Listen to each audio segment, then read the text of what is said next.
What does the perfect carry look like at the International? In this video, we are diving deep into Ame's incredible 46 kills to 1 death performance across 5 matches at TI14. He played 5 different heroes against Aurora and Team Spirit, which are Ursa, Sven, Alchemist, Faceless Void, and Anti-Mage. While the heroes and matchups varied, the fundamentals behind his gameplay remains consistent. From laning discipline to map movements, to item timings and how to close out games.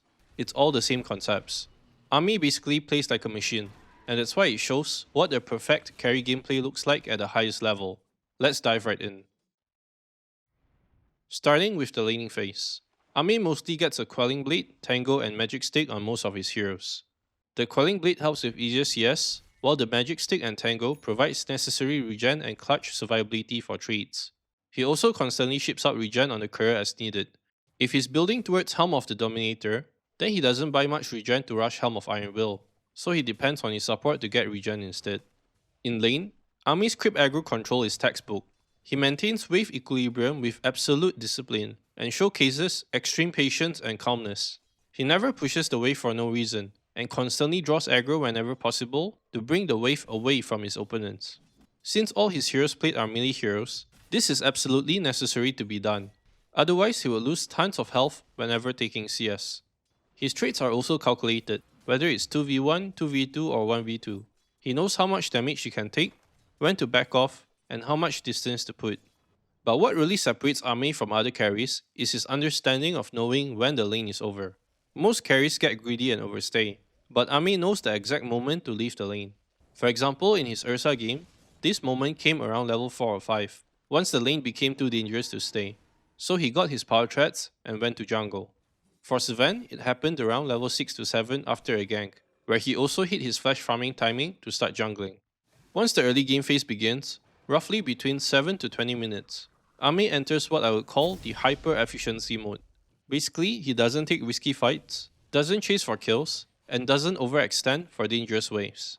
Instead, he literally just plays very disciplined and structured Dota, by simply farming jungle camps, safe creep waves, and triangle stacks repeatedly until he reaches a point where he becomes unkillable. He never gets caught out of position when farming due to his insanely good map awareness, and plays mostly to clean up fights through TP kills or free kills near his farming route. He constantly checks the map for dangerous heroes that are missing, and can foresee smoke ganks coming his way. If the map looks like it's dangerous, he'll stick to jungle camps and play behind his team. On the other hand, if enemies show on the map, he'll be pushing out free waves and squeezing out as much gold as possible without overextending into their tower and getting caught. His goal is to maximize GPM and XPM as much as possible with very efficient farming routes. For his flash farming heroes like Sven and Alchemist, his net worth skyrockets from 10 minutes to 20 minutes. At the end of 20 minutes, he would have hit most of his core items to come online. These are mostly Blink Dagger and Black King Bar by the 20-minute mark. Once that is obtained, it will always tally with his team's game plan to take Tormentor by 20 minutes. For his Helm of Dominator heroes like Anti-Mage and Faceless Void, he takes longer time to come online, as these heroes generally require more items. So he waits to around 25 minutes until he hits Manta and Firefly for Anti-Mage, and Mjolnir and Black Kimbar for Faceless Void to play into his team. This is where his discipline truly shines. Even after hitting big item timings, Ame doesn't immediately rush into fights and stop farming. Instead, he sticks to his farming rotation of Ancients, Jungle, Stacks and Waves until his teammates decide to group and push for a smoke play. Only then he will farm into his team and around them, but not in front of them. He rarely frontlines and gets caught out in blind areas of the map. Eventually, when a fight does break out, he enters knowing he can get out alive with survivability factors like Black Kimbar and Ursa's Enrage. He doesn't tank disables or use Black Kimbar just to run away. Instead, he waits for the perfect moment to jump in, often targeting the backline supports or squishy heroes first.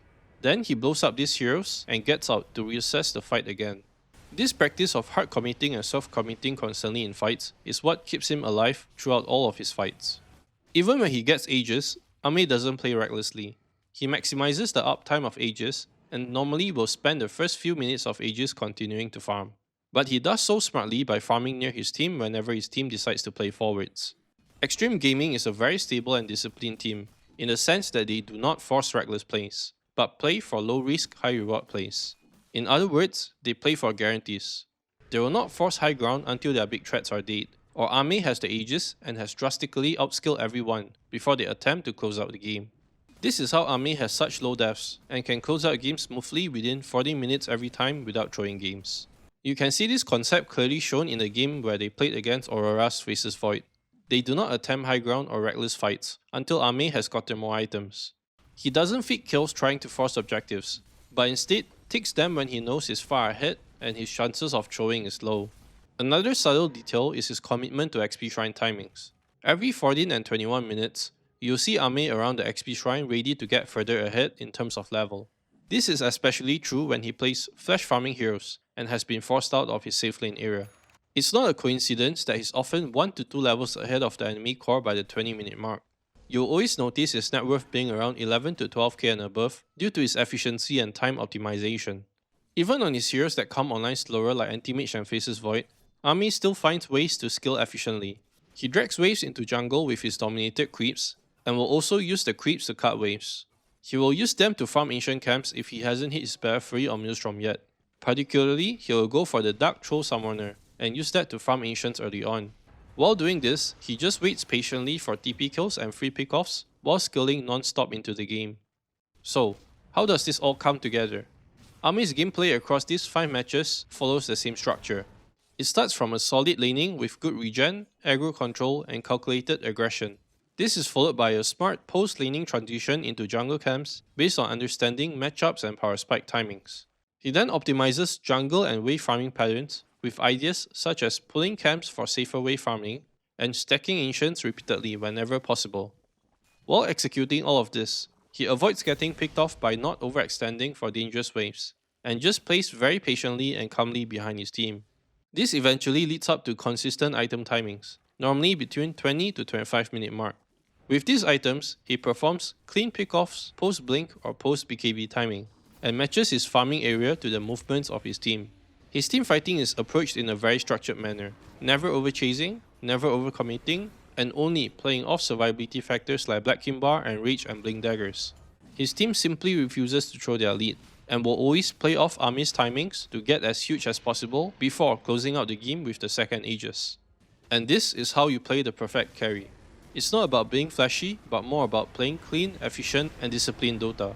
Ame's TI-14 performance in these matches was a masterclass in carry fundamentals. If you want to climb MMR, this is the blueprint to understanding efficiency and power spikes.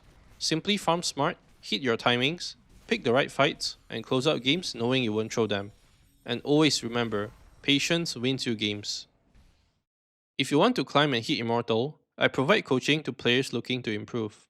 These concepts shown from Ame are the perfected fundamentals of what I also teach to my students. If you want to speed up your learning process, feel free to head over to my website in the description box down below or contact me on Discord to book a session with me. Thanks for watching, and I'll see you again in the next one.